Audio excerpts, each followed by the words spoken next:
Bonjour à tous, alors j'ai le plaisir de vous retrouver dans cette nouvelle vidéo pour vous présenter les constellations que l'on peut voir au mois d'octobre. Je rappelle bien sûr que dans cette vidéo je ne parle pas de la position des planètes ni de la Lune, car les planètes et la Lune changent de place tous les jours. C'est pour ça que je vous indique les observations remarquables de la Lune et des planètes à travers des petites images éphémérides que vous retrouverez dans l'onglet Communauté de la chaîne. Donc cette vidéo, vous pouvez la regarder tous les ans au mois d'octobre. Elle reste valable tous les ans au mois d'octobre. Nous sommes donc là à peu près, c'est le ciel de la mi-octobre, aux environs de 20 heures. Alors c'est parti. Donc comme à chaque fois, bien sûr, on va commencer par les trois constellations les plus faciles à repérer, la Grande Ourse, la Petite Ourse et le W de Cassiopée.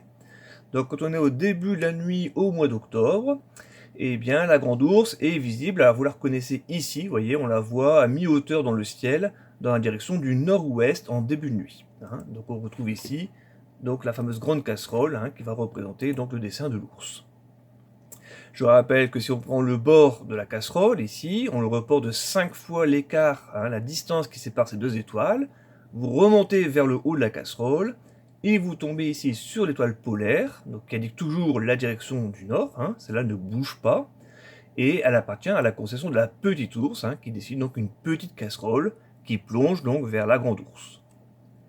Et si on poursuit cet alignement, donc Grande Ourse, 5 fois vers l'étoile polaire et la Petite Ourse, on prolonge encore de 5 fois, et on trouve ici les étoiles qui forment le W de Cassiopée. Donc ces trois constellations sont les plus simples à repérer, et on les trouve grossièrement tout le temps vers le nord. Alors, en ce début de nuit au mois d'octobre, on voit encore un petit peu le Bouvier. Je vous rappelle que le Bouvier, c'est une constellation qu'on voit depuis le début de la nuit au printemps. C'est le gardien de l'ours. Donc pour le trouver, il est toujours derrière la grande ours. Vous prenez le manche de la casserole qui est arrondi, vous prolongez cette courbe, et vous tombez là sur l'étoile brillante qui est visible ce soir dans la direction de l'ouest. C'est l'étoile Arcturus, et la constellation du Bouvier qui ressemble comme ça au-dessus à une espèce de grand cerf-volant. Près du zénith. Donc le zénith, je vous rappelle que c'est le point au centre du ciel, donc c'est à la verticale du lieu, c'est le point du ciel qui est exactement au-dessus de votre tête en permanence. Eh bien, ce ciel au zénith, on trouve trois étoiles très brillantes qui dessinent le grand triangle de l'été, avec l'étoile Vega, Deneb et Altaïr. Donc Vega appartient à la toute petite constellation de la Lyre, qui a la forme d'un losange. Ensuite, à côté, on a Deneb et la grande croix du cygne. Et plus bas, l'étoile qui est vers le sud, là, c'est Altaïr de la constellation de l'Aigle. Si on poursuit très très bas sur l'horizon sud, justement, au ras de l'horizon sud pour l'hémisphère nord, eh bien, on voit encore ici la figure caractéristique du Sagittaire, dont la constellation a la forme d'une théière. Je vais agrandir un petit peu cette zone du ciel, hop, pour vous la montrer. Voilà le Sagittaire. Donc avec la forme d'une théière, vous voyez, on a ici le corps de la théière, comme ceci.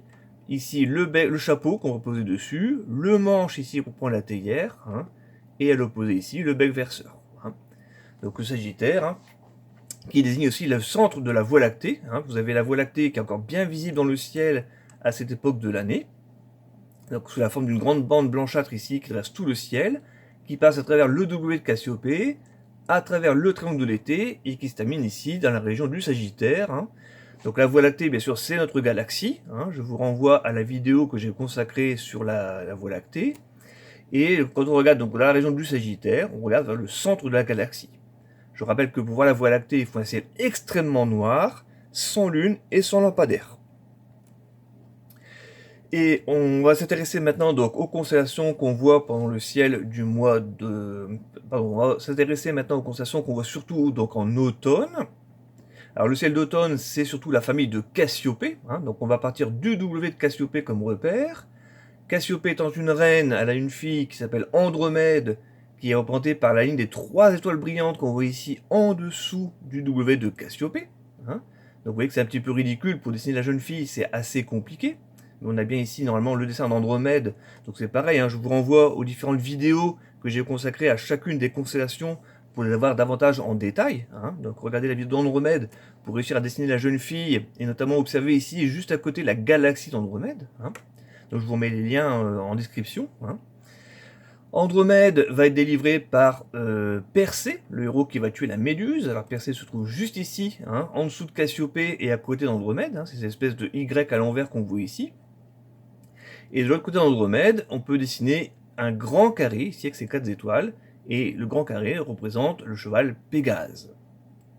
On le dessine comme ceci. Donc Pégase, on a le carré qui est l'avant du cheval. Hein, et puis en dessous, on a ici donc la tête du cheval. Je vais essayer de vous mettre les dessins pour que vous puissiez vous représenter un petit peu ces différentes figures. Donc j'ai montré ici les constellations les plus faciles, les plus évidentes à repérer dans le ciel. Hein. Vous voyez qu'il reste encore des grands vides. Donc c'est bien sûr une vidéo destinée pour les astronomes débutants, hein, si vous voulez commencer le repérage dans le ciel. Puisqu'après, il y a d'autres constellations, bien sûr, qui sont visibles, mais qui vont être beaucoup plus compliquées à repérer. Hein. Je pense notamment à cette grande zone vide ici, où on trouve le Serpentaire, donc un bonhomme qui tient le serpent, hein, qui est très difficile à imaginer, donc ça, je vous le présenterai dans une prochaine vidéo. Hein.